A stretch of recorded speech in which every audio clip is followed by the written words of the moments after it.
उत्तराखंड के युवाओं के लिए अच्छी खबर। पुलिस में सीधी भर्ती बनी सहमति। पुलिस मुख्यालय सभागार में हुई अहम बैठक। प्रमोशन, सीधी भर्ती परीक्षा की कार्य योजना के संबंध में बैठक और बैठक में डीजीपी समेत कई अधिकारी शामिल हुए। सीधी भर्ती की प्रक्रिया शुरू करने पर सहमति बनी।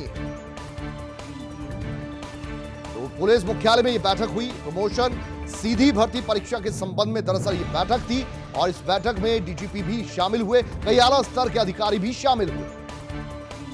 नवीन पांडे हमारे संवाददाता बने हुए हैं। नवीन पांडे, आपसे जानना चाहेंगे ये सीधी भर्ती क्या है और इस पर क्या कुछ मंथन हुआ?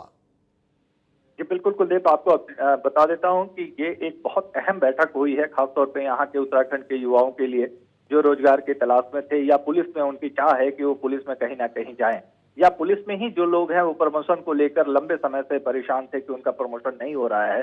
दरअसल मैं थोड़ा सा आपको पीछे ले जाना चाहूंगा कि जब विधानसभा का सत्र हो रहा था तो इसमें लगातार कांग्रेस ने इस मुद्दे को उठाया था और पार्टियों ने उठाया था कि भर्तियां नहीं हो रही है। और उसके बाद से जब नए डीजीपी अशोक कुमार की तैनाती हुई तो उन्होंने कहा भी था कि वो पुलिस का मामला हो चाहे आम जनता का मामला हो, सीधे संवाद करेंगे और इनके जो भी समस्याएं होगी उसको लेकर सामने आएंगे। तो अशोक कुमार डीजीपी उसी कड़ी में लगातार प्रयासरत हैं और उनके प्रयासों को सफलता भी मिल रही है, शासन से उनको सहयोग भी मिल रहा है। अब इस क्रम में एक अहम फैसला ये हुआ, विधानसभा कैबिनेट में ये फैसला लिया गया था कि जो दरअसल पीएससी में क्या होता था कुलदीप की, पीएससी में प्रमोशन नहीं मिलता था लोगों को, वो जिस पद पे होते थे उसी पद पे रह जाते थे या बहुत विलंब से मिलते थे, जबकि नागरिक पुलिस जो होते हैं उसमें लगातार प्रमोशन मिल जाता था। तो इन सब चीजों को लेकर वो हुआ था, तो कैबिनेट ने इसको पास कर दिया था।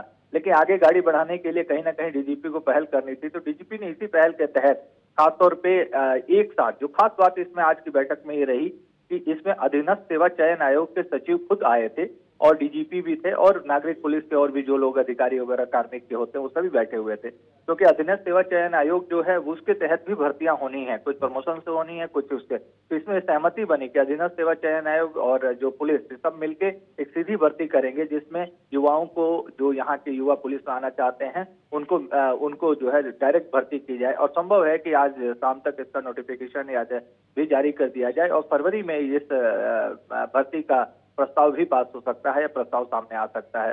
जी कुलदीप जी, और डीएसपी का आपने जिक्र किया, यानी कि सबऑर्डिनेट जो बोर्ड है जो वो अधीनस्थ भर्तियां करता है, ये भर्तियों का पहले प्रोसीजर क्या था, अब इसमें क्या कुछ बदलाव आएगा और कब तक ये भर्तियां मुकम्मल की जाएंगी?